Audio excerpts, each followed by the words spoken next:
Sejam todos muito bem-vindos. Hoje nós vamos ter a aula 4 da Escola Fermata. Estão me ouvindo? Alguns que já estão no ar aí, conseguem me ouvir? O Borges já deu um sinal, Adaías, Saulo, Janailson, estão os nomes aqui dos que já entraram. Sejam todos muito bem-vindos.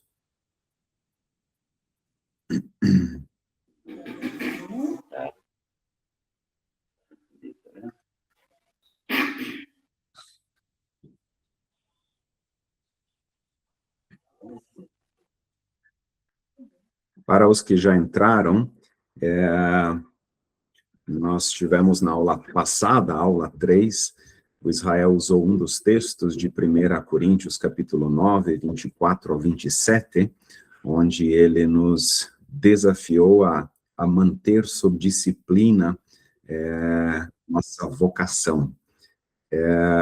E uma das perguntas que ele faz no material que nós enviamos a vocês, no PDF, no final ali na oração, ele faz um questionamento, né, sobre qual é o seu momento de vida, aonde que você está dedicando mais energia, né, como discípulo, como ministro, e de certa forma nós vivemos essa tensão, né, dessas duas dimensões. Eu queria somente ler novamente o texto de 1 Coríntios 9, 27, que é o último versículo desse capítulo, que foi uma das palavras que nos desafiou, nos confrontou na aula passada. O texto diz assim: mas esmurro o meu corpo e faço dele meu escravo, para que, depois de ter pregado aos outros, eu mesmo não venha a ser reprovado. E é interessante, né, porque esse texto nos dá a entender. Nós corremos o risco de pregar aos outros e sermos reprovados. Então, existe esse risco de nós cumprirmos o ministério de pregação, de ensino, ou seja lá qual for a sua vocação, e ao mesmo tempo sermos reprovados. Eu fiquei imaginando um aluno em período de escola, onde ele conhece o conteúdo e ele ensina aos outros, ele ajuda os outros, né, para que tirem notas boas e sejam aprovados, mas no final das contas, ele mesmo acaba sendo reprovado.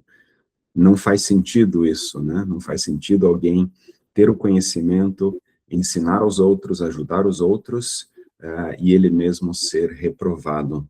Então, esse texto nos encoraja a valorizarmos essas duas dimensões, primeiramente como discípulos do Senhor Jesus, e também como ministros, como pessoas convocadas, chamadas pelo Senhor para pregar o Evangelho, para pastorear, para cuidar de pessoas. Então, com certeza, uma palavra que, para mim, pessoalmente, foi muito encorajadora, muito desafiadora. Obrigado, Israel, por nos desafiar, por nos confrontar aí, por meio do ensino. Muito bem, eu quero orar ainda, com isso eu já passo a palavra para o Israel. Hoje vamos para a aula 4. Sejam todos muito bem-vindos, os que estão entrando agora ainda. Vamos dar início. Querido Deus e Pai, muito obrigado por esse novo dia, por essa manhã. Obrigado pelo teu cuidado sobre nós, pela tua presença, pelo teu Espírito que habita em nós. Obrigado, Pai, pela tua palavra viva e eficaz. Obrigado, Pai, porque somos chamados a ser discípulos do Senhor, a andar com o Senhor, e ao mesmo tempo temos o privilégio de ensinar, de pastorear, de pregar o Evangelho.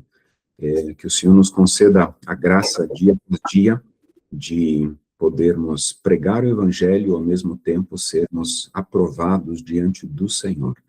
Nós oramos por isso, agradecemos por essa manhã, obrigado pela vida do Israel, da Milena, do Caia, por essa família que tem servido ao Senhor, que se dedica, Pai, ao ministério, que o Senhor abençoe a vida, a família, tudo aquilo que está nas mãos deles, e também essa aula de manhã. Eu oro em nome do Senhor Jesus. Amém. Israel, seja bem-vindo, é contigo. Obrigado, Luciano. Bom dia. Vocês me ouvem bem? Sim. Peço desculpas pelo atraso aí, cheguei na última hora. É que quando eu conectei as coisas aqui, eu percebi que o adaptador que eu uso, ele não estava funcionando. Eu falei, Aí eu tive que correr lá na minha mochila para pegar o outro adaptador. E a mochila já está pronta para viagem. Daqui a pouquinho estou indo para o aeroporto, lá para Porto Alegre. Aqui já está frio e aí eu vou para um pouco mais de frio agora em Porto Alegre, né? Mas graças a Deus estamos juntos aqui para esse quarto encontro. O assunto desse nosso quarto encontro é lançar as bases aí, né, para uma teologia do discipulado. A gente vai falar sobre o fundamento bíblico do discipulado. Esse é o assunto. E esse é o assunto que agora a gente vai percorrer ao longo também dos nossos próximos encontros. Por exemplo, o quinto encontro nosso, a gente vai falar sobre as consequências e consequências trágicas de nós criarmos evangélicos sem criar discípulos, né? Então, um problema grave, né, da nossa situação evangélica no Brasil e no mundo, porque que nós aceitamos com tanta facilidade esta teologia errada, né, de uma prática de igreja, onde nós criamos convertidos, criamos o que chamamos de evangélicos, criamos qualquer outra nomenclatura que a gente possa dar para o fenômeno sociológico de um grupo, né, religioso, mas nos esquecemos que a missão que Jesus deixou para nós é que façamos discípulos, e isso não é apenas uma questão de linguagem, embora muita coisa passa pela linguagem. Então a gente vai lançar as bases daquilo que a gente vai trabalhar bastante nos nossos próximos encontros aí. O nosso ponto de partida, e até nem quero fazer outra coisa além de ler alguns textos bíblicos com vocês hoje, então tenha na mão aí a sua Bíblia, porque a gente vai usar bastante o texto bíblico. A ideia é partir de um princípio que, para quem já esteve em Fermata aí comigo, a gente já passou por isso em algum momento de uma forma muito superficial, né? Que é, para a teologia cristã, a importância das metáforas, né? O texto bíblico constrói o seu pensamento a partir de metáforas, e isso é significativo para nós. Metáfora é algo que está partindo de algo histórico, concreto, literal, uma experiência histórica real, mas que aquilo tem um valor também simbólico. Ele é uma experiência real, por exemplo, os judeus atravessando o deserto no Êxodo. Aquilo é uma experiência histórica, real, 40 anos, aconteceu com um grupo de pessoas, aconteceu dentro de um espaço geográfico, dentro de um tempo histórico. Então, tudo isso. Agora, a gente sabe que na Bíblia, aquela experiência de travessia do deserto é também uma experiência simbólica. O deserto passa a simbolizar a dependência de Deus, passa a simbolizar a escassez. Então você tem no deserto o símbolo tanto da escassez, do risco à vida, de um lugar impróprio, de um lugar de passagem, não de destino. E ao mesmo tempo o deserto é um lugar onde Deus trata o seu povo. De que forma? Ensina o seu povo a confiar em toda palavra que procede de sua boca.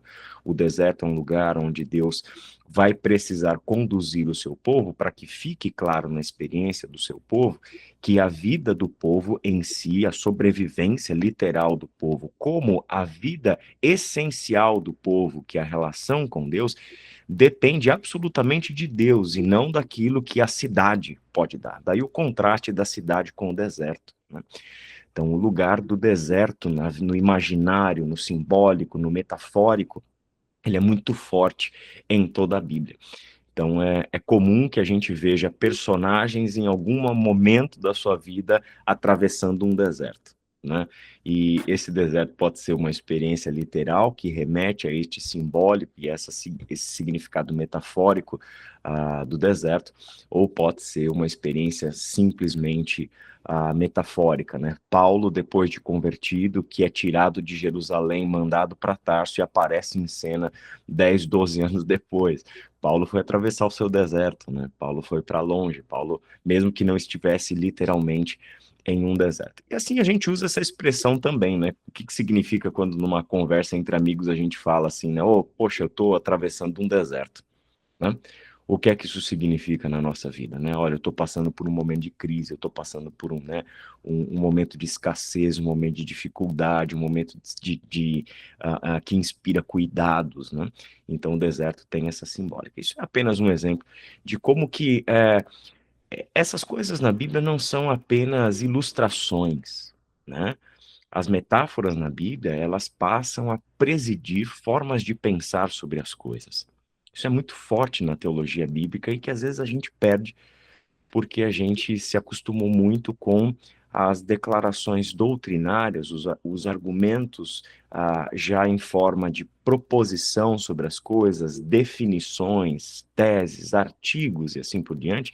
E a gente perde muito com isso, embora tenha sua importância, mas a gente perde muito da linguagem propriamente bíblica, de como ela constrói pensamento. É com base nisso que a gente pode perceber que um dos aspectos mais essenciais do ensino de Jesus, da pedagogia de Jesus, acontece em forma de metáforas, que são as parábolas, né? Jesus fala sobre o reino de Deus em forma de metáforas. Já percebeu que em nenhum momento nos evangelhos você vê Jesus dando uma definição técnica de reino de Deus, né? Não tem uma definição assim onde Jesus mostra o reino de Deus argumentativamente, beirando aquela linguagem filosófica, teológica, difícil de entender. Ele vai mostrando aspectos diferentes do reino de Deus a partir de metáforas. Então, por metáfora, a gente está falando a metáfora em forma narrativa, que são aquelas parábolas como do filho pródigo, como a da dracma perdida, como do servo, e assim por diante, né, do banquete. Você tem aquelas metáforas mais curtinhas, né, que são apenas analogias, a que compararemos o reino de Deus, é semelhante ao grão de mostarda, né? Então, isso é interessante você perceber na linguagem de Jesus. E o tempo todo no ministério de Jesus, ele está fazendo uma proposta de substituição de metáforas. Isso na teologia a gente chama de metáfora estruturante. Uma metáfora estruturante é uma metáfora que está na base de um raciocínio. Então, o raciocínio, o pensar abstratamente sobre as coisas, o pensar nas coisas em forma de tese, de proposição, de definição, como também a prática sobre as coisas, sempre está ancorado em uma metáfora estruturante. Eu posso ter consciência dessa metáfora estruturante ou não, porque a metáfora estruturante chega para nós, muitas vezes, já por uma construção coletiva de décadas, de séculos ou de milênios, né? Então, entramos já naquela metáfora sem saber que nosso pensamento e prática sobre determinada coisa está ancorada numa metáfora, tá? Então, sem mais delongas, para a gente não falar tanto sobre a metáfora e perder de vista o nosso assunto, qual é a metáfora do discipulado? Né? Vamos começar com o problema, para depois a gente partir para aquilo que a Bíblia pode nos esclarecer sobre o discipulado. Existem, a meu ver, e falo isso com base na experiência como professor e como pastor, né? Ou seja, minha jornada entre igrejas, entre denominações diferentes. E quando eu vejo o que se pratica sobre o discipulado, não tanto o que se diz, mas o que se pratica quanto a discipulado, a gente percebe que existem duas metáforas em vigor. A primeira dessas metáforas é que o discipulado é escola, é a metáfora da escola. E é a escola moderna mesmo, né? Onde a prática do discipulado, o que seria? Você levar pessoas para dentro de uma sala de aula. E essas pessoas aprenderem conteúdos bíblicos, doutrinários, verdades da fé e assim por diante. Então, nesta ideia sobre discipulado, existe uma metáfora que a preside, ideia e prática, né? Existe uma metáfora que a preside, e essa é a metáfora da escola moderna. Um mestre, uma professora, diante de uma turma sentada, um olhando para a nuca do outro, né, enfileirados ali, observando a nuca do outro, todos olhando para frente, para o professor ou para a professora, e este professor, mestre, ensinando as coisas para os seus alunos, né? Então, isso é um dos aspectos significativos que a gente vê na prática do discipulado, nos pensamentos que se tem sobre o discipulado, e quando a gente rastreia isso, qual é a metáfora que está lá? É que discipulado está sendo presidido pela metáfora da escola.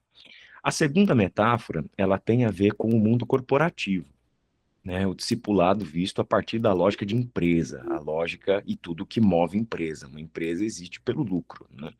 Então, quando a gente pensa em lucro, a gente está falando de produtividade, a gente está falando de marketing, a gente está falando de crescimento, a gente está falando de, né, tudo isso que envolve a existência e manutenção em crescimento de uma empresa, né? Se ela para de dar lucro, se ela está estagnada, vamos dizer assim, anos, ela está decrescendo, né?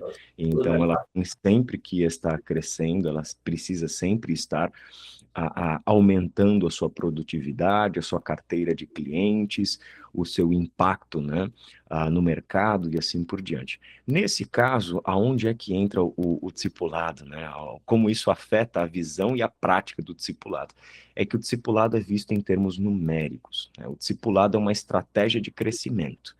Então, a gente vai criar programas de discipulado, porque por meio de programas de discipulado, a gente vai multiplicar as pessoas que estão sendo atendidas e etc. Então, existem diversos ministérios, inclusive, né, que surgiram com essa lógica de crescimento. E a metáfora que está lá é a metáfora justamente da empresa, né, e tudo que envolve o mundo corporativo. Eu me lembro que um tempo atrás, uma igreja muito grande, uma igreja muito grande mesmo, de um dos maiores bairros aqui de São Paulo, se não de lá da cidade de São Paulo, na verdade, me convidou, o rapaz tinha sido um ex-aluno meu, né? E ele me convidou para meio que fazer uma, entre aspas, uma consultoria, foi isso que ele chamou, né? O que já mostra um pouco da metáfora da empresa em vigor ali, né? Ele me chamou para fazer uma consultoria sobre o que eles faziam sobre o discipulado. E nessa consultoria, como ele chamou, ele me apresentou o que eles estavam fazendo como programa de discipulado para a igreja dele. Então, ele me apresentou um material, eram 12 livros. Perceba como o simbólico e a metáfora é forte, né? 12 livros, isso é significativo. Eram 12 livros. Em cada um dos 12 livros tinha 12 lições. E estes livros, eles funcionavam da seguinte forma: uma pessoa pegava 12 pessoas para discipular. Então, uma pessoa, o mestre, você vê como as metáforas também acabam se juntando aqui, mas as duas, nesse caso, parte da escola, parte da empresa. A pessoa juntava 12 discípulos e ele caminhava 12 lições, 12 livros com esses discípulos. Quando ele terminava esse processo, cada um dos 12 discípulos pegava 12 discípulos. Entendeu? Então, era um sistema multiplicador nesse caso, tá? E aí, o que era interessante? Como toda lógica, tanto de empresa quanto de escola, vem as gratificações ali e tudo mais, que é a cada livro, fascículo, vamos dizer assim, que eles terminavam, eles recebiam um diploma que eles tinham passado por aquela etapa. E quando terminavam os 12, eles recebiam um certificado de discípulo, né? Então, são discípulos formados depois de passarem por 12 lições em 12 livros, né? Ou 12 livros em 12 lições cada. Eles eram graduados, né? Eles eram graduados, recebe o diploma de discípulo, né? Essas duas metáforas, elas são encontradas com suas variações em diversos meios, né? Quando nós não temos a completa ausência de um discipulado em uma igreja, né? Então, nós estamos diante de duas metáforas. Mas qual é a metáfora bíblica do discipulado, né? Porque é evidente que a escola, né, não tem a ver com aquilo que a gente vê Jesus fazendo com seus discípulos. Então, se Jesus é a nossa referência ministerial, se a gente quer entender o que é e como faz discipulado, a gente tem que olhar para Jesus, né? A gente tem que ver o que ele fazia, né? E como ele fez. Então, quando a gente olha para Jesus, não tem escola, né? Ele não está levando a turma para uma sala de aula e ali ele está discipulando o pessoal na hora marcada na sala de aula, um olhando para a nuca do outro e ele despejando conteúdos em cima dessas pessoas, né? Isso fazia parte de momentos como pregação, como um ensino específico, né? Um sermão do monte ou algo assim, que possivelmente é uma coletânea de ensinos e ditos de Jesus ensinados aos seus discípulos em diversos momentos dessa jornada. Então, você tem um momento do ensino formal, do ensino sistemático, mas isso não é o discipulado, né? O discipulado é algo mais abrangente do que isso quando a gente observa Jesus. Então, isso nos leva a essa metáfora bíblica do discipulado, que é a metáfora do caminho. Na Bíblia, o discipulado está presidido por esta metáfora estruturante. A metáfora estruturante do discipulado na Bíblia é o caminho. Essa é a metáfora. Quando a gente pensa em caminho, nós estamos fazendo justiça não apenas ao que observamos em Jesus, mas o que a gente observa em Jesus já é Jesus fazendo algo que a tradição do seu povo, formado por Deus, já fazia há muito tempo antes de Jesus, que é o entendimento que a vida com Deus é uma jornada, é uma travessia, é uma caminhada de um ponto a outro ponto. Essa é a ideia do caminho, gente. Não é apenas o estar numa estrada, mas é entender que o caminho está me conduzindo de um ponto e me levando até um outro ponto. O caminho me tira de uma realidade, me tira de um ponto e me conduz até onde Deus quer me conduzir. Essa é a ideia principal do caminho, tá? Aonde a gente poderia rastrear o começo dessa história com Deus formando seu povo? É Abraão, Gênesis 12. Sai da tua terra, do meio da tua parentela, e vá para o lugar onde eu vou te mostrar, né? O que está lá na realidade, portanto, aqui é a parte literal, experiência histórica e geográfica, né? Está uma travessia de fato. Abraão deixaria Ur dos Caldeus e peregrinaria até o lugar onde Deus o conduziria, tá? Então, a experiência aqui é o sair de uma terra e caminhar, peregrinar. O interessante é que não tem um destino dado. O destino depende de Deus. Para você entender para onde você está indo, você vai ter que andar com Deus, porque não tem, olha, põe no teu GPS tal endereço e deixa o GPS te conduzir. Não, não tem o endereço de destino, tem uma terra, tem uma promessa, né? Então, somos chamados a peregrinar, amparados por uma promessa de Deus. E essa promessa não é separada de Deus, é Deus quem vai caminhar com a gente, é Deus quem vai fazer essa travessia com a gente. Pensando nisso, a gente vai ter toda uma sequência de histórias bíblicas onde a característica principal do povo de Deus é um povo em peregrinação. É um povo que está deixando um lugar não ideal, um lugar de onde Deus está nos tirando, de onde Deus está nos libertando, e que nesta travessia, o que Deus vai ter que tirar de nós? Tudo aquilo que o lugar imprimiu na gente, né? Então, a idolatria dos povos da Mesopotâmia, do Crescente Fértil, toda a ideia religiosa, a visão de mundo, as narrativas fundantes desse pessoal, tudo isso estava previsto por Deus passar por um processo onde Deus tiraria essas coisas de dentro desse povo. A mesma coisa na travessia do Egito. Toda a dependência que eles tinham daquela terra, da sua sobrevivência, porque no Egito trabalhavam no sistema de corveia, né, o trabalho forçado ali, que é o que a gente chama de escravidão, mas tecnicamente aquilo é corveia. Eles têm uma casa para morar, eles têm comida para comer, eles têm que trabalhar forçadamente, eles são pessoas que não têm como desenvolver os seus projetos de vida pessoais, estão a serviço do Estado ali, né?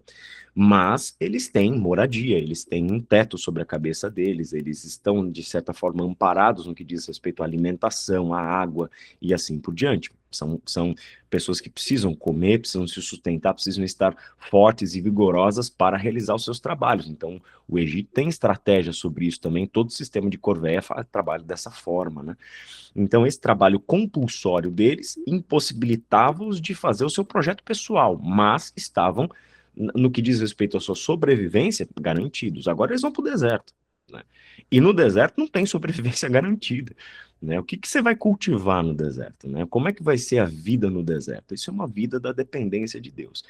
E nesta dependência de Deus, o que naturalmente vai ter que acontecer? Eu vou ter que abrir mão de todas as minhas seguranças, do meu senso de estabilidade. Por mais precário que essa estabilidade seja, eu tenho que abrir mão dela. Eu tenho que deixar isso de lado, né? É aquela velha coisa, naquela frase de para-choque de caminhão que a gente às vezes vê, né? Que Deus tirou Israel do Egito, agora precisava tirar o Egito de Israel, né? Lembra dessa frase, né? Comum. É mais ou menos esse processo mesmo, né? Aquilo que fazia para eles, né? A segurança, estabilidade e etc., agora seria tirado deles ao longo dessa travessia.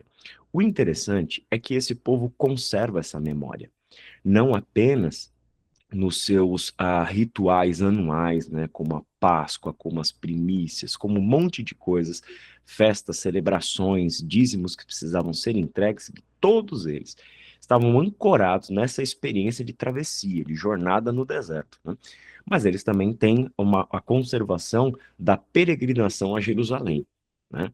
Então, Jerusalém ser um ponto focal do culto faz com que as pessoas de diversas localidades em períodos específicos do ano, fizessem uma jornada de peregrinação até Jerusalém, tá? A gente tem até nos Salmos, né, no Saltério, a gente tem o que a gente chama ali dos cânticos de peregrinação, ou cânticos de subida, como a gente os entende, né? São cânticos, a gente nunca sabe se isso, o quanto que isso foi histórico e literal, mas é significativo a conservação dessa memória, né? De uma travessia, onde nesta travessia as pessoas estão indo em direção a Jerusalém, e é como se elas estivessem encenando o que há de mais essencial na sua vida de fé, na sua trajetória, que é esta jornada até o lugar de Deus, a casa de Deus, né? Nessa jornada até a casa de Deus, muitas dessas pessoas passavam pelos riscos das estradas, pelos riscos de ataques de animais, de assaltantes, de ladrões e assim por diante. Você tem o cansaço físico, você tem o desgaste dos pés e assim por diante. Então, isso é uma encenação, né, de algo que é essencial na sua vida de fé, que é a consciência de que nós estamos no caminho, nós estamos peregrinando. Isso foi significativo na vida de Jesus. Mateus, capítulo 4, de 1 a 11, mostra Jesus sendo levado, né, ao deserto para ser tentado por Satanás. O que acontece como que a gente deveria ler isso, né?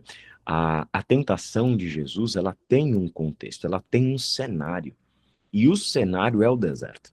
O deserto é o lugar do quê? Da formação. É o lugar de Deus colocar o coração. A prova é o lugar de Deus trabalhar na formação como na solidificação da sua vocação, de quem você é e do que você está aqui para fazer, né? Então é isso que Jesus está fazendo. A tentação de Jesus não acontece em uma tarde, Jesus à beira de um lago, ou qualquer coisa assim, não, é o deserto, e isso é significativo, não é um cenário qualquer, mas é um cenário que remete a esta metáfora, a essa memória viva, né, de que o povo que caminha com Deus é um povo que atravessa o deserto, é o povo da peregrinação, tá? Então, acho que a gente deu algumas ideias, assim, importantes para a gente entender de onde vem essa metáfora do caminho, que não é uma novidade de Jesus, mas é algo que Jesus já pega dentro de uma tradição pedagógica do próprio Deus ao formar o seu povo. Quando a gente olha para Jesus, a gente vai ver que nos evangelhos, aonde é que começa o discipulado? Aonde que começa o discipulado? Vamos dar uma olhada num texto? Abre a sua Bíblia em João, capítulo 1. João, capítulo 1.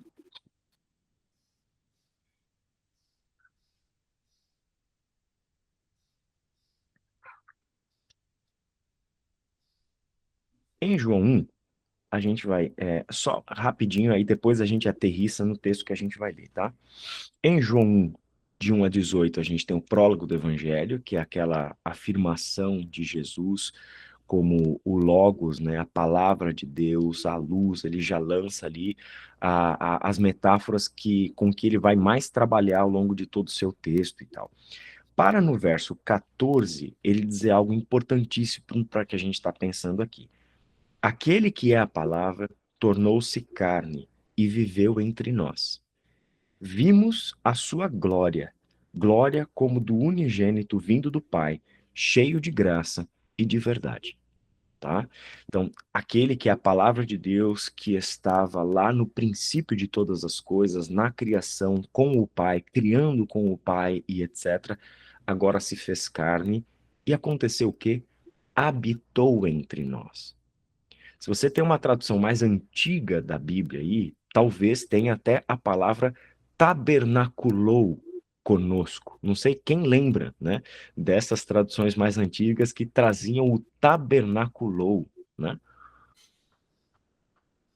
Essa seria mesmo a tradução mais literal da palavra usada por João aqui, que é o seguinte: ele armou a sua tenda entre nós. É uma referência ao Êxodo. É Deus armando o seu tabernáculo entre nós. Não mais numa tenda de madeira, de panos, né, ornamentada, desmontável, que caminhava com o acampamento na medida em que o acampamento, né, levantava, ia para uma outra localidade, mas agora ele está habitando entre nós. Isso aqui é um desejo de Deus que o Êxodo já deixa bem claro, né? Aonde é que termina? Qual é o final apoteótico do livro de Êxodo? Não é a lei, mas é a glória de Deus habitando o tabernáculo. Por quê? Porque Deus quer ser mais uma tenda entre as tendas dos israelitas. Deus quer que a sua casa, a sua habitação e presença esteja lá no meio, né? De que quando você está andando entre as suas tendas, você aviste a tenda de Deus, né? É lá que ele está. E é isso que Jesus está se tornando aqui para nós, conforme esse lindo prólogo de João para o seu evangelho. Ele tabernaculou conosco. Em Jesus, Deus estava armando em definitivo a sua tenda entre nós. Ele está tabernaculando conosco. Então aqui a gente tem em João 1, de 1 a 18, uma referência tanto a Gênesis, a criação, quanto ao Êxodo, o tabernacular conosco, ver a glória e etc. Tudo isso aqui é a narrativa lá do Êxodo acerca do tabernáculo e da vinda da glória de Deus para o tabernáculo, né? Agora, quando a gente chega no verso 19 em diante, ele começa a mostrar João. E a gente vai descobrir nessa parte do texto que João tem o quê? Discípulos. João tem seguidores, né? E aí ele identifica no verso 29 Jesus de que forma? No dia seguinte, João viu Jesus aproximando-se e disse: vejam, é o Cordeiro de Deus que tira o pecado do mundo. Eu acho que tem algum microfone que está aberto e está vazando para mim um áudio aqui. Então, se puder fechar o microfone, eu agradeço. Então, nesse verso 19, existe, por parte de João Batista, uma identificação de Jesus como o Cordeiro de Deus que tira o pecado do mundo. Tá, agora vamos lá para o versículo 35. No dia seguinte, João estava ali novamente com 2 dos seus discípulos. Você percebe que antes de Jesus, a prática do discipulado estava em vigência, não é uma novidade. Esse povo tinha mestres e discípulos. Isso fez parte da tradição desse povo e João está dentro dessa tradição. Ele tinha os seus discípulos.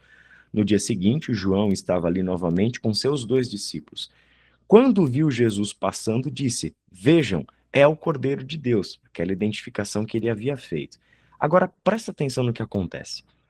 Ele, ouvindo dizer isso, os 2 discípulos fizeram o quê? Seguiram Jesus. O seguir pressupõe o quê, gente? Um caminho, uma jornada, um andar com ou um andar atrás de alguém. Eles seguiram Jesus. Pensa, uma experiência literal, histórica, geográfica. Literalmente, eles deixaram João e seguiram Jesus naquele momento, tá? Agora, pensa que isso também tem um significado simbólico. Vamos ver ele. Voltando-se e vendo Jesus que os 2 o seguiam, perguntou-lhes: o que vocês querem? Eles disseram: Rabi, que significa mestre, onde estás hospedado? Isso também pode ser traduzido onde você mora? Essa é a pergunta. Interessante isso, né? Para pensar comigo. João Batista identificou Jesus como o Cordeiro de Deus que tira o pecado do mundo. Aí eles veem Jesus e falam: vejam, aqui está o Cordeiro. Os 2 deixam João e começam a andar atrás de Jesus. Você vê que é literalmente andar atrás de Jesus, porque Jesus só se dá conta depois de que esses 2 caras estão seguindo ele.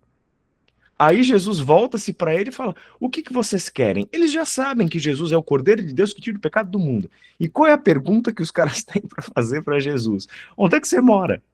Onde é que você está hospedado, né? É uma pergunta meio sem pé nem cabeça, né? Aquela pergunta assim, né? Que às vezes acontece nos diálogos de Jesus com os discípulos ou nessas reações inesperadas dos discípulos diante de Jesus, né? Pedro, lá no Monte da Transfiguração, vamos armar 3 tendas aqui para gente e tudo mais, né?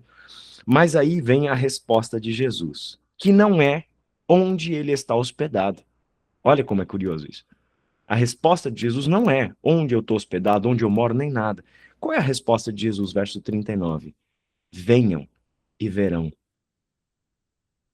É significativo, gente, que a resposta de Jesus não é uma resposta objetiva ao que foi perguntado.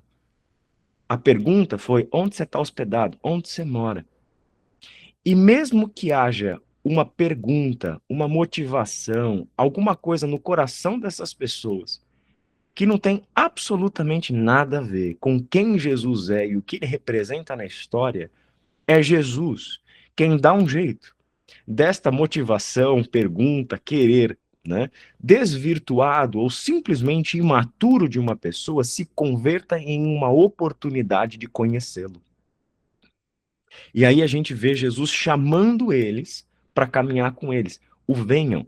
Então, preste atenção nessas palavras, né? Seguiram Jesus, o chamado de Jesus, venham. Venham comigo. O que isso significa? Você vai andar comigo, você vai caminhar comigo até onde eu estou e vocês verão o que vocês estão querendo saber. Eles foram por volta das 4 horas da tarde, viram onde ele estava hospedado e passaram aquele dia com ele. Interessante. Eles viram onde Jesus estava hospedado. E a gente, que foi instigado pela pergunta, onde é que você mora, ficamos sem saber onde Jesus mora. A gente não faz a mínima ideia, né? A pergunta do texto não foi respondida para nós, mas foi respondida para eles de que forma? Eles andaram com Jesus, eles viram onde Jesus estava e o mais importante, eles passaram com ele aquele dia. Isso, gente, é a metáfora bíblica do discipulado. É um convite para estar com Jesus, para andar com Jesus, entende? Para passar tempo com Jesus. Isso é a metáfora do discipulado, que acontece num contexto de uma caminhada, acontece no contexto do convívio, da mesa, que é o lugar, né, catalisador do convívio e do aprofundamento da relação. Então, isso é o que está acontecendo aqui. Aí vem a sequência. André, irmão de Simão Pedro, era um dos que tinham ouvido o que João dissera e que haviam seguido Jesus. Olha que significativo. A gente agora sabe que um desses discípulos é o André, que é o irmão de Simão Pedro. Olha a importância do que Jesus fez. Olha quem que ele conseguiu como um discípulo nesse contexto. Simplesmente com o vem e veja, ao invés de dar uma resposta do seu endereço. Mas o chamar para andar com ele, passar com ele aquele dia, tem frutos. Tem frutos. E o fruto é que ele se torna um seguidor de Jesus, e não apenas se torna um seguidor de Jesus, mas aproxima outra pessoa de Jesus, que é o seu irmão. E aí diz no verso 40 que o André, que era o irmão de Simão Pedro, era um dos que haviam ouvido que João dissera que haviam seguido Jesus. O primeiro que ele encontrou foi Simão, seu irmão, e lhe disse: achamos o Messias, isto é, o Cristo, e o levou a Jesus. Olha que interessante. Como que João tinha identificado Jesus? Como o Cordeiro de Deus que tira o pecado do mundo. Depois de seguirem Jesus para ver onde ele estava hospedado e terem passado o dia com Jesus, o que eles descobriram? Que Jesus é o Cristo, que Jesus é o Messias. Aqui eles têm a consciência da identidade completa de Jesus. Ao mesmo tempo que ele é o Messias, que remete a rei, que remete ao senhorio, que remete ao cumprimento da aliança, né, de Deus, e promessa e aliança de Deus com Davi, do herdeiro do seu trono. Ele é também o Cordeiro de Deus. Isso remete ao servo sofredor lá de Isaías, etc. Então, a identidade messiânica de Jesus está completa nessas poucas palavras do Evangelho de João. E aqui a gente vê o seguinte: e o levou a Jesus, verso 42. Jesus olhou para ele e disse: você é Simão, filho de João, será chamado Cefas, que traduzido é Pedro. Gente, isso daqui é o que há de mais precioso para mim quando a gente pensa no que é o discipulado de Jesus. Porque se você parou para pensar, essa história de Jesus se encontrando com Simão, nos outros evangelhos acontece num contexto diferente. Vamos pensar em Lucas 5, né? Onde é que acontece? No contexto da pesca, eles estão pescando, Jesus aparece no barco, manda eles jogarem a rede do outro lado, e aí eles tinham passado a noite inteira sem pegar nada, mas porque Jesus tinha mandado, eles jogaram a rede, e aí eles pegaram uma porção de peixe, e aí Pedro cai de joelhos ali e se derrama diante de Jesus, se declarando um homem pecador, e ali é que começa essa jornada de discipulado entre os dois.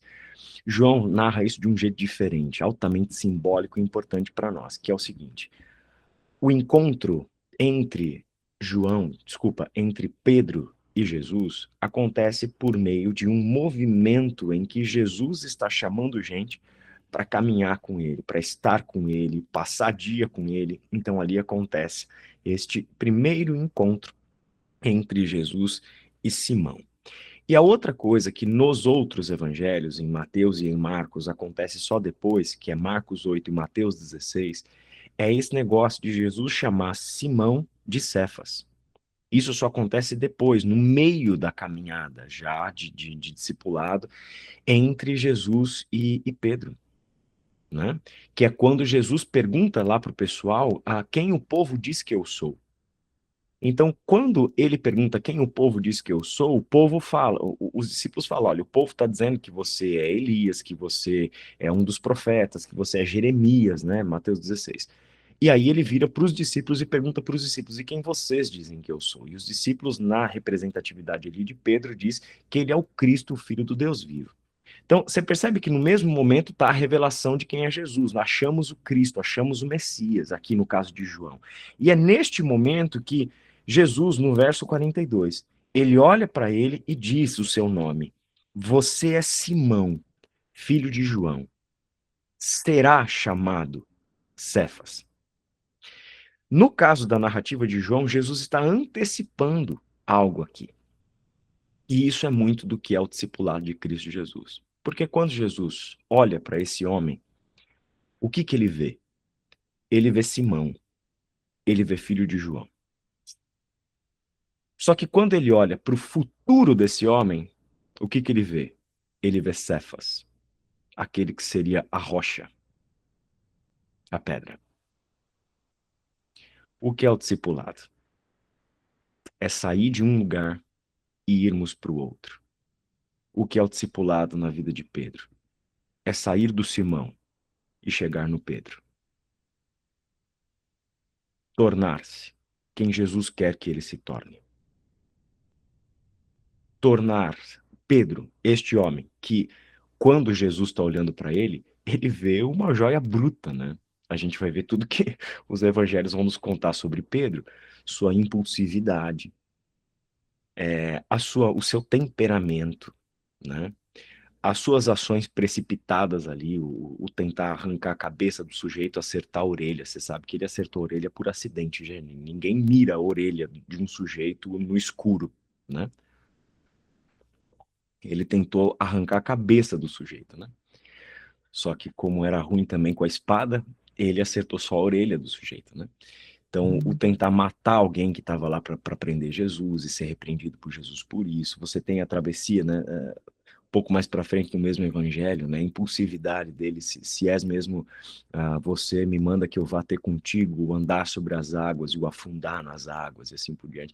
Então, todas essas coisas assim fazem parte, né, desta jornada de Pedro que é construída nos evangelhos como uma jornada de uma transformação difícil, né? De uma transformação de um homem de coração duro, impulsivo, que age por conta própria, que age tanto por conta própria, que quer submeter Jesus à sua ideia. Quando ele repreende Jesus lá em Marcos 8, né, quando Jesus fala ser o filho do homem que vai sofrer, ser rejeitado, ser morto, quer dizer, Pedro chama Jesus à parte para repreender Jesus, né?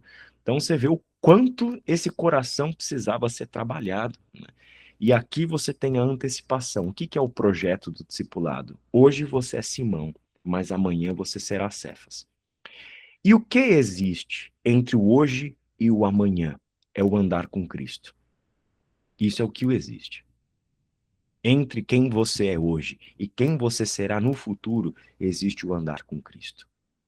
Entende? O que é o discipulado, gente? É a caminhada que fazemos com Cristo Jesus, onde Ele está nos transformando a quem Ele quer que nós sejamos. O discipulado está respondendo a uma pergunta.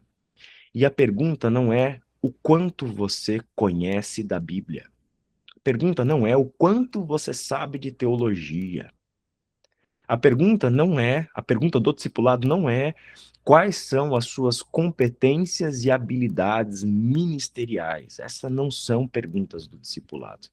Todas essas coisas têm lugar, são importantes, mas elas estão debaixo de uma outra pergunta essencial, que é a pergunta do discipulado, que é quem você está se tornando? Quem você está se tornando? Por que a mudança de nome? Porque na Bíblia, a mudança de nome simboliza mudança de identidade. É algo na identidade da pessoa que está sendo transformada. A gente sabe que na Bíblia, nomes são dados a partir de traços de identidade e de caráter. Isso faz parte, né? Quando algo muda nessa história, nessa trajetória, o nome muda, né? De onde vem o nome Israel? Abrão, né? Abraão. Então, essas coisas vão acontecendo na história para simbolizar que alguma coisa mudou em quem a pessoa é. E não apenas um nome mais bonito, um nome mais significativo, não, mas isso sempre está dando nome a uma mudança que acontece no coração, na vida, na mente e, consequentemente, nas ações de quem é essa pessoa. O fundamento bíblico do discipulado é a transformação da identidade dessa pessoa a alguém que Deus deseja formar a imagem do seu Filho Jesus Cristo. Entende?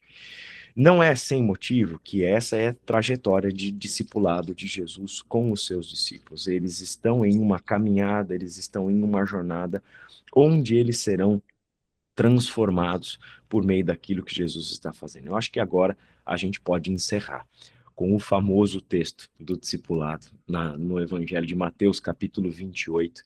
E quem sabe agora a gente visite esse texto com outros olhos, né? Com uma outra metáfora, nos ajudando a pensar o que é o discipulado que Jesus comissionou a gente para realizar. Mateus, capítulo 28, verso 16 ao verso 20. Os 11 discípulos foram para a Galileia, para o monte que Jesus lhes indicara. Quando o viram, o adoraram, mas alguns duvidaram. Então Jesus aproximou-se deles e disse: Foi-me dada toda a autoridade nos céus e na terra. Portanto, vão e façam discípulos de todas as nações, batizando-os em nome do Pai, do Filho e do Espírito Santo, ensinando-os a obedecer a tudo que eu lhes ordenei. E eu estarei sempre com vocês, até o fim dos tempos. Essa palavra de Jesus, que finaliza o Evangelho de Mateus, ela do ponto de vista literário aqui de Mateus, ela é estrategicamente posicionada, porque quem está lendo Mateus desde o primeiro capítulo, suponhamos que você esteja lendo Mateus pela primeiríssima vez, você não sabe como ele termina. E quando você chega no final, Jesus agora volta para os discípulos e fala: agora são vocês que vão. E são vocês que vão caminhar por este mundo, né? Entre as nações, fazendo discípulos, batizando-os em nome do Pai, do Filho e do Espírito Santo, ensinando-os a obedecer. Surge a pergunta, tá? E como que a gente faz isso? Como que se faz isso?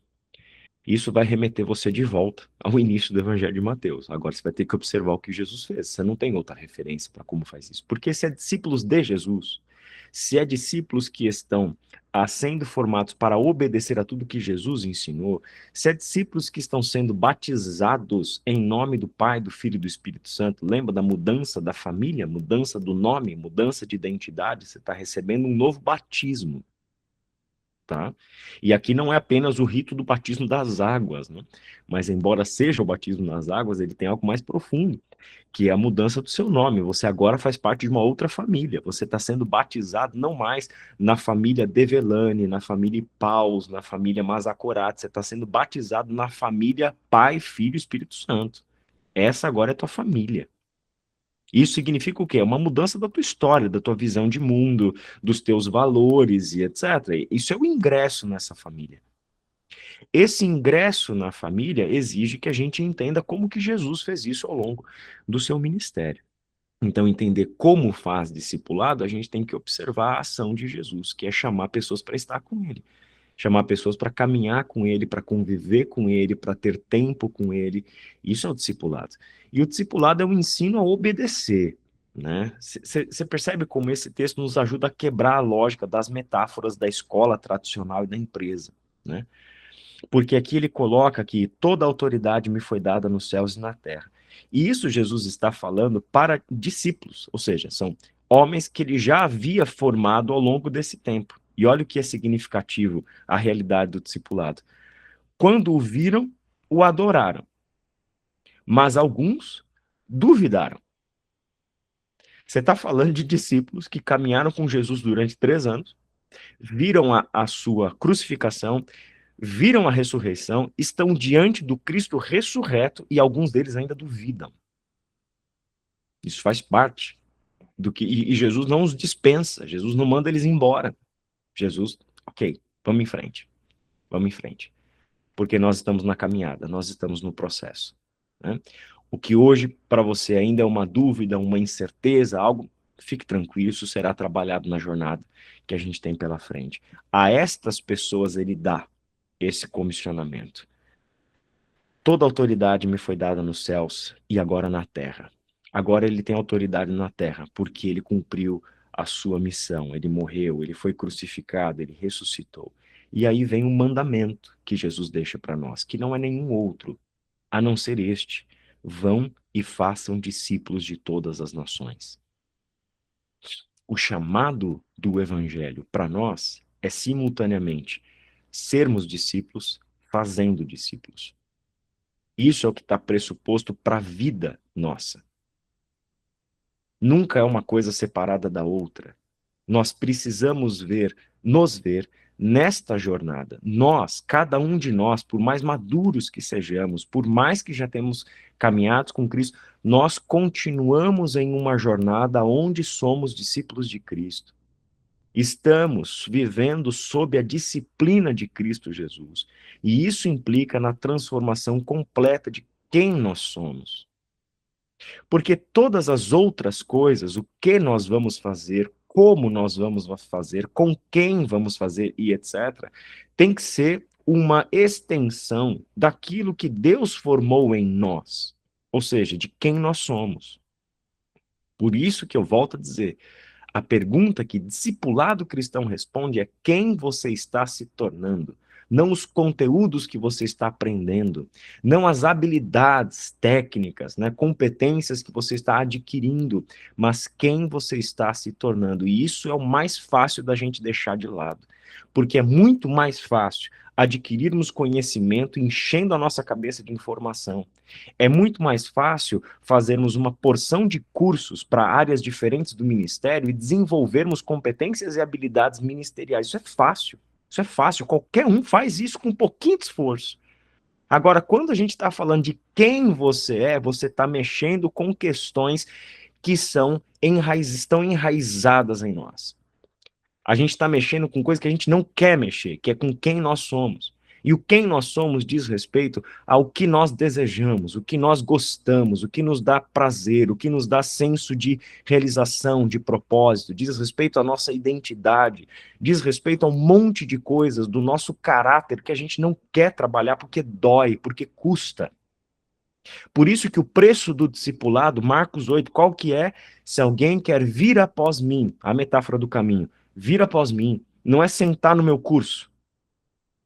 Se alguém quer andar comigo, negue-se a si mesmo. Tome a sua cruz. E tome a sua cruz não é autoflagelação, é morra. É morra. E então caminhe comigo, venha após mim. O discipulado é o que nos ensina aquilo que Paulo fala em Romanos 8, de que existe uma vida que conduz à morte, e existe uma morte que conduz à vida. A vida que conduz à morte é a vida na carne. Se você viver pela carne, você vai morrer. Mas se pelo Espírito fizerem morrer os atos do corpo, vocês viverão. Então isso é o discipulado. E aí o discipulado vai mexer naquilo que a gente não quer mexer. Por que é melhor tratar o discipulado como escola ou como método de crescimento, multiplicador de igreja? É porque nesses dois casos a gente está trabalhando só na casca. A gente está só do lado de fora. A gente está só com conhecimentos adquiridos. A gente está só com habilidades adquiridas. A gente está só com estratégias adquiridas. Mas a gente não está permitindo. Não estamos fazendo a jornada, a peregrinação. E a peregrinação do discipulado, visto dessa forma, é para onde, gente? É para dentro de nós. É uma jornada interior. É um ir para dentro. Porque é lá nas profundezas do nosso ser que nós estamos sendo transformados. De Simão para Cefas. E essa é a beleza de sermos discípulos de Cristo. Porque quando ele olha para você, ele vê o Simão. Ele vê o que você tem, o que você é, o que você apresenta, o que você faz. E isso não espanta Jesus. Isso não é motivo de Jesus olhar para nós e falar, esse aí é imperfeito demais, vai me dar trabalho demais, deixa eu escolher o melhorzinho. Esse daí é impulsivo demais, colérico demais, né? Não vai dar certo para um cara desse liderar os 12 de jeito nenhum. Deixa eu chamar o melhor. Jesus sabe exatamente quem você é. Ele conhece tua identidade, ele conhece tua história. Ele conhece os teus pecados. Ele conhece as tuas inclinações, ele sabe de tudo. Ele olha para você e vê o Simão. Só que Jesus olha para o teu futuro. E quando ele está olhando para o teu futuro, ele não está olhando o que você entrega, mas ele vê aquilo que ele produziu ao longo de uma jornada. Quem você está se transformando. Essa é uma jornada para uma vida, gente. Essa é uma jornada para uma vida. E ele fará isso por meio do nosso convívio, por meio de pessoas, por meio dos dons, por meio de tudo aquilo que ele nos concedeu como igreja, para fazermos isso que Mateus 28 diz para nós. Nós estamos num processo. Esse processo é uma jornada, é uma caminhada, onde enquanto Deus está formando Cristo em nós, e isso é o discipulado, nós estamos sendo usados por Ele, né, como instrumentos do seu reino, para igualmente este processo estar em atividade na vida de outras pessoas que Ele tem confiado a nós. Não há como a gente discutir qualquer coisa sobre como se faz o discipulado sem que esta fundamentação sobre a metáfora do caminho e sobre este processo do que é o que acontece nesse caminho, de onde estamos partindo e para onde estamos chegando, como que ele se dá de acordo com as Escrituras. Quero encerrar orando com vocês. Vamos lá? Pai querido, nós te damos graças pela tua palavra, sobretudo neste encontro nosso, por mais uma vez estarmos diante daquilo que o Senhor está fazendo na nossa vida. E aquilo que é, Senhor, o teu projeto para a construção da identidade de Cristo em nós, da imagem, do caráter de Cristo Jesus em nós. Obrigado, Senhor, porque o Senhor conhece a cada um de nós. O Senhor sabe, Pai, dos desejos do nosso coração. Tanto os bons desejos que aprendemos contigo a desejar. O Senhor sabe dos bons sonhos que já colhemos no teu coração.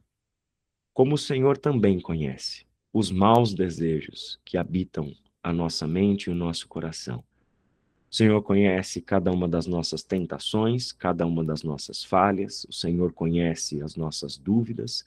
O Senhor conhece em profundidade as falhas que temos no nosso caráter. E ainda assim, o Senhor nos ama. E ainda assim, o Senhor nos chama para estar contigo. O Senhor nos chama para caminhar ao teu lado. Isso nos faz lembrar, Senhor, de que o discipulado é pura graça. É pura graça. É sendo chamados pela graça, conduzidos pela graça. Nesta vida, Senhor, que se dá em ti, aquele que é o caminho, a verdade e a vida. Obrigado, Senhor, porque o Senhor nos colocou nesse caminho. O Senhor está nos tirando do reino das trevas e nos conduzindo à plena luz. Que assim seja, Senhor, a vida de cada um de nós e a consciência com que olhamos o que nós estamos vivendo com o Senhor e o que cabe a nós sermos para os nossos irmãos e irmãs de jornada, que precisam igualmente, Pai, serem discipulados por Cristo Jesus. Abençoa-nos, Pai, com o entendimento e com o desafio para uma mudança de pensamento e de conduta quanto ao discipulado, em nome de Jesus. Amém. Amém. Obrigado, Israel. Vamos gastar uns minutinhos ainda rapidamente para, se alguém tiver alguma pergunta, pode colocar ali no chat. Eu vou começar com duas perguntas, Israel, e se alguém tiver mais alguma pergunta, pode colocar. Primeira delas, você está dizendo que não podemos usar livros ou material no caminho do discipulado? Essa é a primeira pergunta.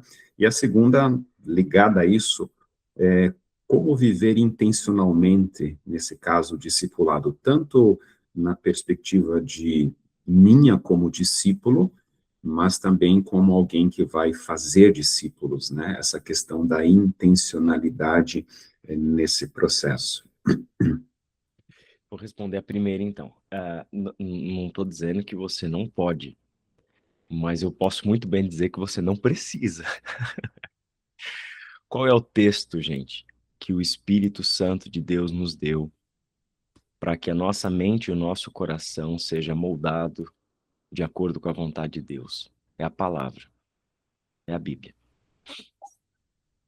Então Deus nos deu a sua palavra, né? É por meio da palavra que, de fato, o Espírito Santo de Deus molda o nosso coração, molda a nossa mente. Ele precisa da palavra para isso, tá? Então, acredito que os livros, acredito que outros materiais, eles possam até ter a sua utilidade, desde que não substituam o discipulado por meio da Bíblia. A Bíblia é o texto, né? A gente não tem como garantir que outros textos, quaisquer que sejam, tenham este efeito na nossa vida. A gente não tem como garantir, por melhores que eles sejam. Mas a gente sabe que, com toda a certeza, que é por meio da Bíblia que o Espírito Santo de Deus molda o nosso coração. Isso leva, de uma forma muito sucinta, porque isso é assunto para outros encontros nossos, né? Mas isso nos leva a realmente pensar que um encontro de discipulado entre duas pessoas acontece ao redor da Bíblia. Necessariamente ao redor da Bíblia. Não é estranho você parar para pensar que dois discípulos de Cristo se reúnem em torno de um outro texto sobre a Bíblia, quando eles já têm a Bíblia? Eu acho esquisito pensar isso, né? E os certos riscos, porque esses outros livros sobre a Bíblia nos ajudam a entender a Bíblia. Então, talvez isso seja um exercício fora do ambiente do discipulado, do momento do encontro, da mesa, da reunião e etc. Mas quando a gente está, deixa a Bíblia falar, deixa a Bíblia trabalhar, né? E aí a gente entra, aprofunda um pouco nessa prática, né? Em outro momento. Você pode repetir a segunda pergunta, Luciano, por favor? Tem a ver com a intencionalidade no discipulado, né? Então, porque você trabalhou muito a ideia do ser, né? Sermos discípulos para fazermos discípulos. Então, e aí a gente entra numa tensão, num conflito, né? O quanto eu posso ser intencional e disciplinado em rotinas, em estratégias, por exemplo, né? Como que entra a questão da intencionalidade? Perfeito, perfeito, ótimo. Essa intencionalidade, isso dialoga bastante com aquilo que a gente viu na semana passada e que até o Luciano refrescou nossa memória no início do encontro aqui, né? O que que a gente lê Paulo falando sobre si lá em 1 Coríntios capítulo 9? Ele está falando justamente dessa intencionalidade. Ao saber que para nos tornarmos quem Cristo quer que nós nos tornemos, eu vou precisar me submeter a uma disciplina. Eu gosto muito de como o John Stott começa aquele livrinho, Discípulo Radical. Ele fala sobre isso, né? O que que é ser um discípulo de Cristo? Por que que a gente nunca deveria ter deixado esta linguagem, essa figura do discipulado, do caminho, tudo mais de lado, né? É porque o discípulo já tem no próprio nome a consciência de que ele vive sob disciplina. Então, o discipulado é transformação do coração, e transformação do coração não acontece naturalmente. Acontece por meio de um rigoroso processo disciplinado e perseverante, né? Então, a disciplina é quando eu entendo que se eu deixar o meu coração correr solto, eu estou indo para longe do que Deus quer que eu seja. E eu vou deixar que um monte de outras metáforas e propostas de caminho se interponham entre eu e o mestre. Eu não posso deixar o meu coração correr solto. Eu preciso colocar limites para mim, eu preciso colocar disciplinas para mim. O que envolve as disciplinas espirituais, a leitura, a oração, aquilo que individualmente todos nós estamos responsabilizados pela nossa própria jornada de fé, né? A leitura diária da Bíblia, a oração, o jejum, a comunhão, quer dizer, saber que estas coisas precisam ser intencionais na minha agenda. Não posso estar sujeito à mercê da minha vontade de momento, mas preciso ter uma disciplina impondo para mim o que fazer diariamente. Isso é o caminho que está pressuposto em toda a jornada de discipulado. Isso me leva também à intencionalidade para com as outras pessoas, porque isso sou eu tomando conta daquilo que é a minha responsabilidade, né, no ambiente de obediência que me cabe ao Mestre Jesus. Agora, eu também tenho que entender que eu também sou responsável pela vida dos meus irmãos. Por isso que a grande comissão não é sejam vocês mesmos discípulos de vocês mesmos, né, mas façam discípulos, né? Então, eu sou responsável pela jornada dos meus irmãos. Deve haver uma intencionalidade minha em direção ao outro, né, no chamar para caminhar, o separar tempo, e isso também é disciplinado, né, de organizar uma agenda que me permita ter encontros periódicos com outras pessoas, porque, de novo, vamos começar a discipular alguém. Se eu deixar que a minha agenda de trabalho, de família, de hobbies, etc., né, dê um espaço para de vez em quando encontrar, isso nunca vai acontecer. Precisa entrar em uma intencionalidade, precisa entrar de fato em algo disciplinado e organização do tempo e da agenda, né? Legal, muito bom, obrigado. Tem uma pergunta do Kleber, onde ele fala da questão da insistência do discipulado com os outros, né? A pergunta é: o discipulado nos chama a imitar a Cristo, e quando olhamos do ponto de vista de que sofremos uma mudança de identidade testificada pelo batismo, até que ponto insistir em uma caminhada com outro discípulo? Se eu olho para a igreja em Corinto, vejo grande dificuldade nesse processo de transformação, mas até quanto posso insistir? Uhum. A própria carta de Paulo é uma insistência, né? Ele não está desistindo da igreja. Ele está trazendo à luz os problemas que precisam ser tratados, né? Dando a instrução. Ele está à distância, então ele está exercendo um papel muito mais de um discipulado indireto, né? Uma mentoria, como a gente poderia chamar isso, né? Só que essas pessoas também têm ali, né, no próprio convívio comunitário, os mais maduros, os mais experientes que caminham com elas. O discipulado, ele sempre, como todo processo educacional, ou seja, de formação, né, que é a desconstrução do que o pecado imprimiu no nosso coração, para a construção do que o Espírito Santo de Deus quer formar em nós, o discipulado entre pessoas, agora, ele sempre acontece no desnível.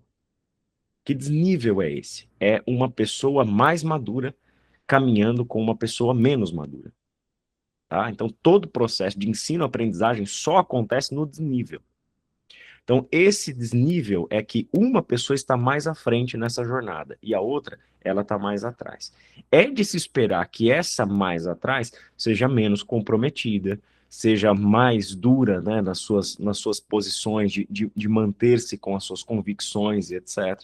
Então, existe um processo de paciência que é exigido do mais maduro. Aliás, porque maduros entende-se mais pacientes também, né?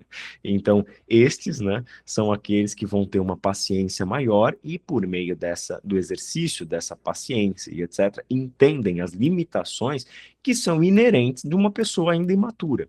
Ou seja, quando a gente pega uma pessoa no início da sua jornada de fé, e olha só, se tratando de um mundo que fez muito crente e pouco discípulo, início de jornada de fé pode ser uma pessoa com 30 anos de igreja. Entendeu? Então, ele pega essa pessoa, né, no início da sua caminhada de fé, e ele não pode esperar dessa pessoa a maturidade, o compromisso, a disciplina de um sujeito já maduro. Você sabe que vai haver limitações.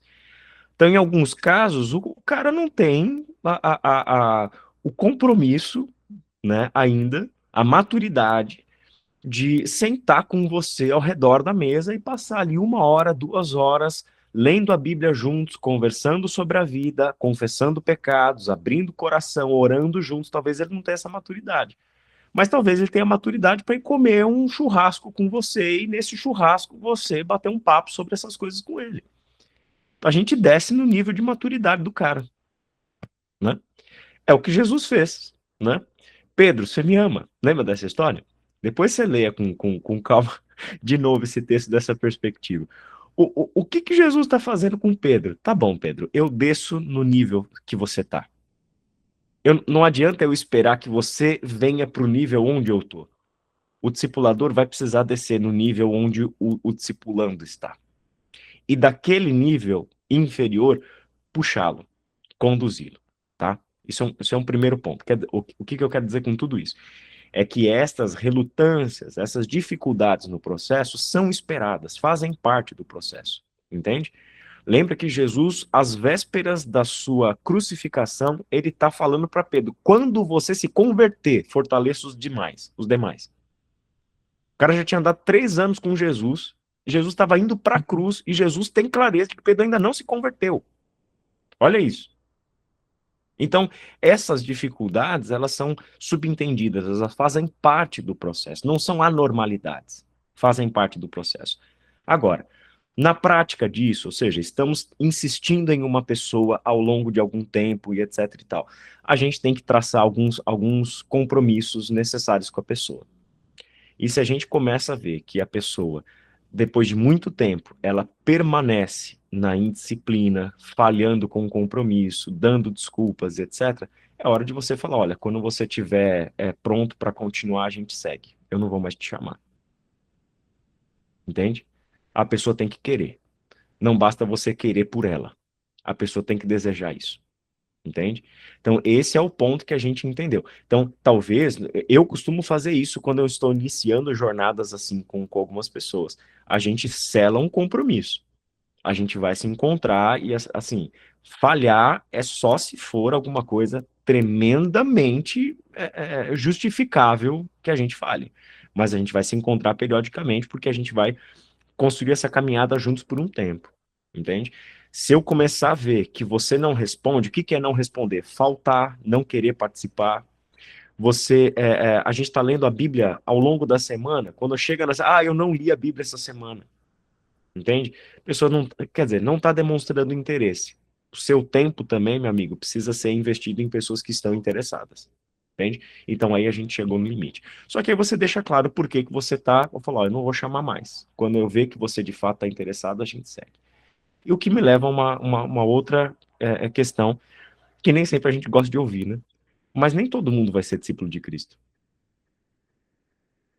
Nem todo mundo vai de fato se converter a Cristo e nem todo mundo vai se tornar um discípulo de Cristo. Tem muita gente que só quer ser religioso, esquentar banco da igreja mesmo, e só vai querer ir lá na igreja porque ainda acha que Deus está dando bênção para ela, ou pelo menos Deus está garantindo que ela não vá para o inferno.